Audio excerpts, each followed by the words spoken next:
Hey good people, how you doing? David Taub here, co-creator of NextLevelGuitar.com. Hope all is well, and I hope your guitar journeys are going famously.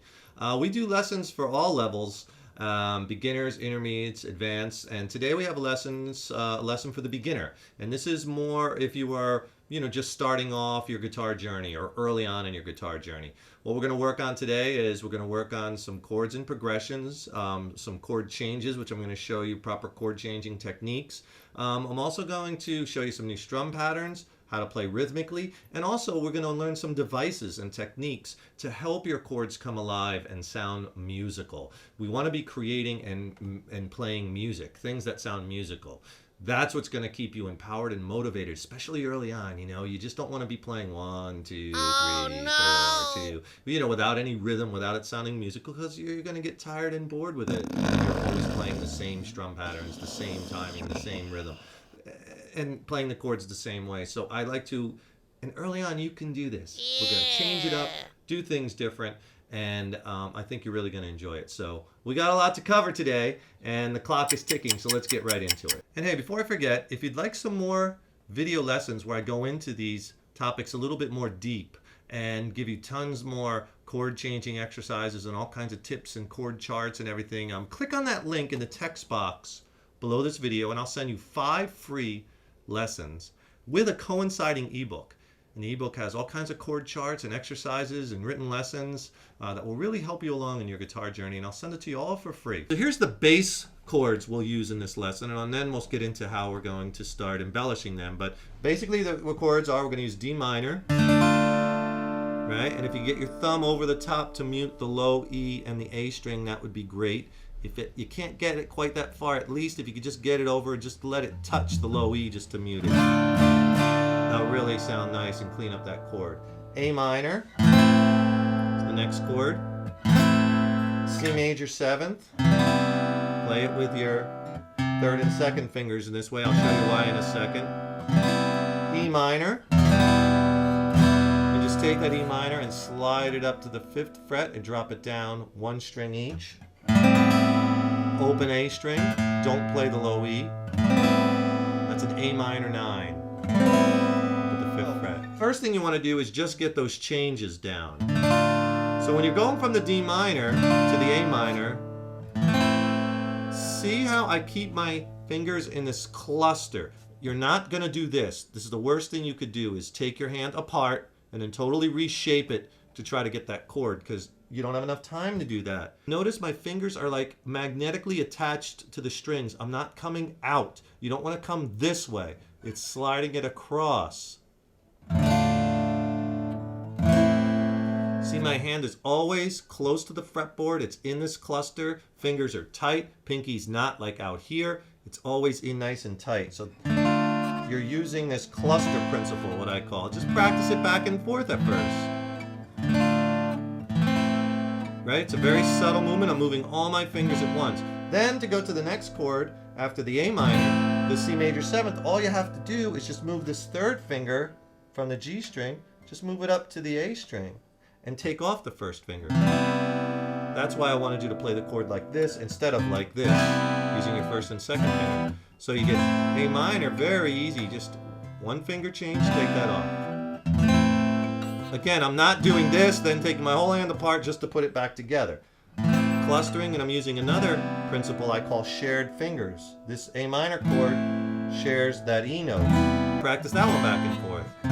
Then to go to the next chord, E minor, very easy, just take your 1st finger and place it on the A string, 2nd fret, and take off the 3rd finger. There's your E minor chord. Very simple.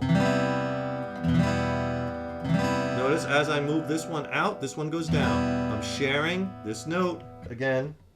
It's my E note on that D string, 2nd fret. And notice this finger is ready to spring into action. It's not way out here, under here, down here. It's really, all your fingers are always tight, close to the neck at all times. And then to go to the A minor 9, it's the same shape with these 2 fingers. You just got to slide it to the 5th fret and drop it down 1 string each. So when you're on E minor, just kind of come diagonally, right?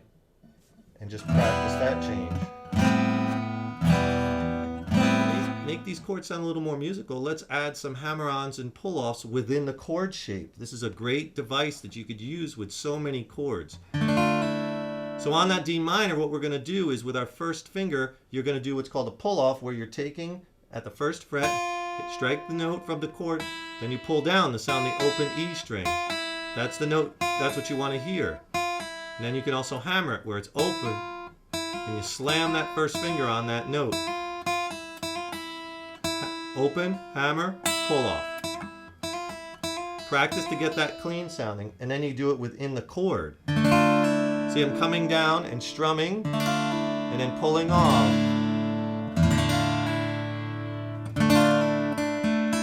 See, I can hammer that. Now we go to the A minor chord. You're going to do the same thing, but this time you're going to pull off with the first finger, which is now on the first fret of the B string. See, pull down. You can also hammer. Practice this. It's going to take you a little bit to get the strength to do it, but you can do it. Pulling down, pull down. Strike the note, pull down. Strike the open string, hammer on. Then try it with the chord. See how beautiful that sounds?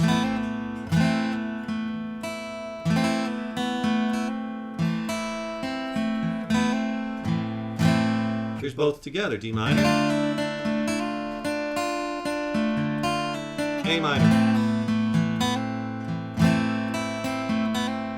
Now when we go to the C major 7, what we could do is we can add our pinky to the high E string 3rd fret and pull that G note off to the open E string. So you get this. You can do all kinds of cool things.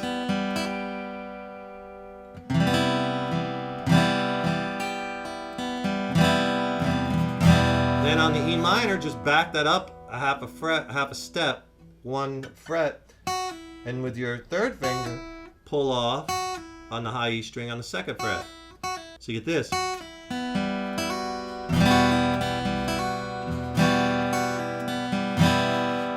if we do all those together, throwing them in there, peppering those in.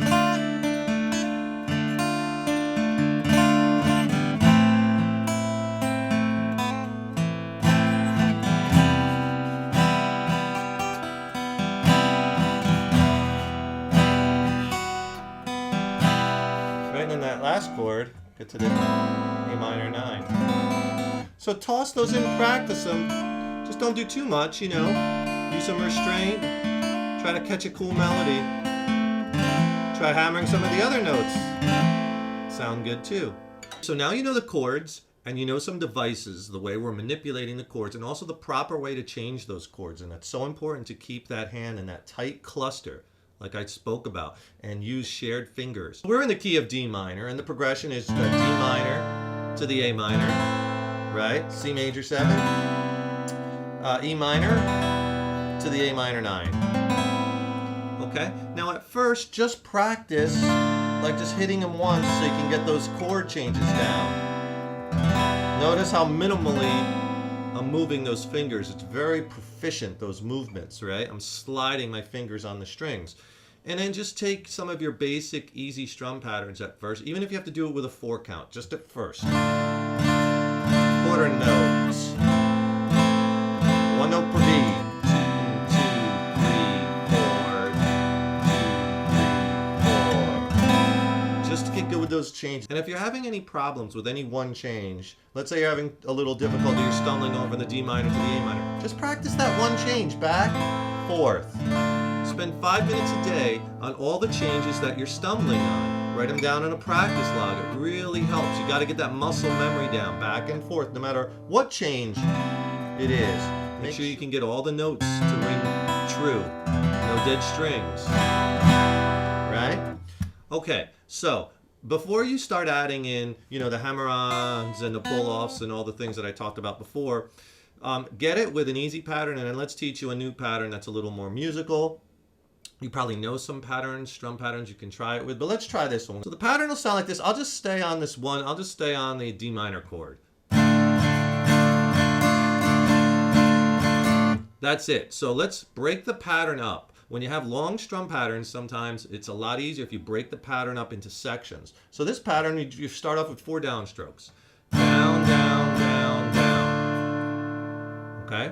And then the next part is going to be 2 upstrokes and then 2 downstrokes. Up, up, down, down. Up, up, down, down. Up, up, down, down. So if you put those 2 together, you get this so far. Down, down, down, down. Up, up, down, down. Down, down, down, down. Up, up, down, down. Play along. Down, down, down. Up, up, down, down. Down, down, down, down. Up, up, down, down. Try to get your thumb a little bit over the top of the neck so you're muting that low E and A string on this D minor chord. If you can't get to the A string, that's okay, you can play it. But at least if you can kill that low E. Down, down, down, up, down, down. And then the last part, just to keep it easier to keep timing going to the next chord so there's not too long a pause in between chords, do a down 8th note, 1, 2. So all together, down, down, down, down, up, up, down, down, down.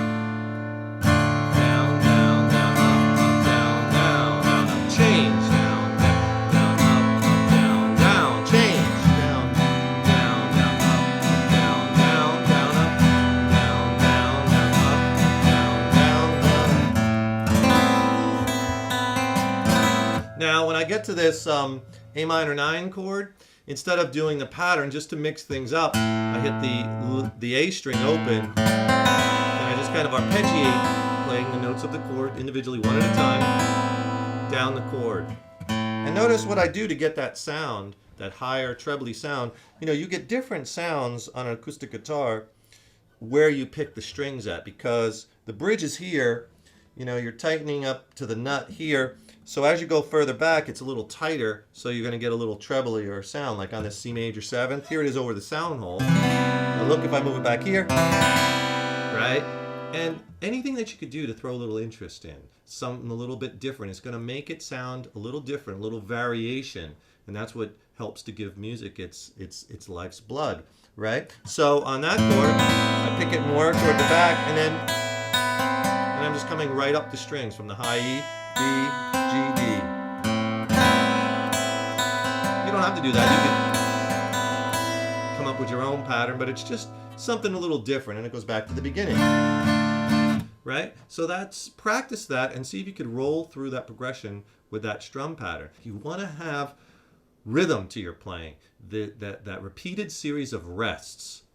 That's what gives music its life's blood, right?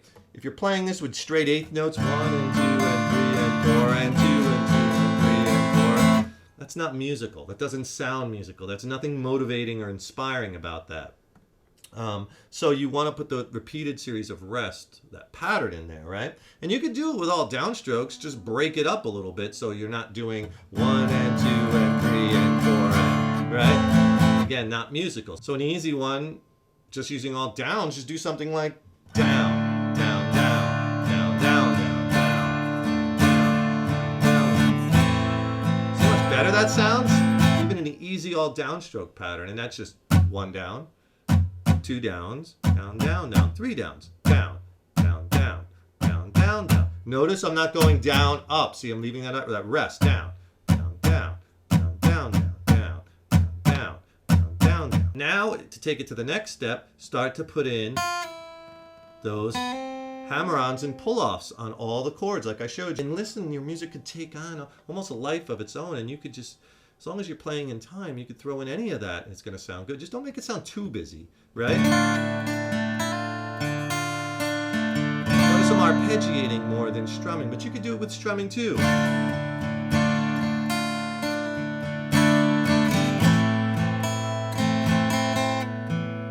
I'm strumming and arpeggiating.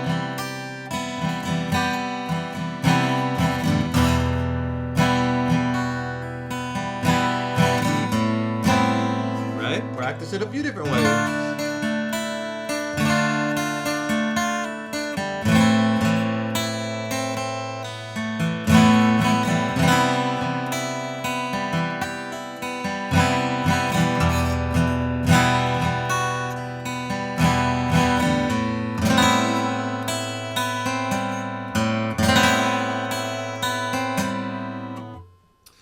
Okay, so there is tons of things for you to work on, from your rhythm and timing to your strumming to your adding devices and chord changing to making these chords come alive and playing things that sound musical. And you can do it. Stay positive, right? And you can accomplish your guitar goals. Stay focused.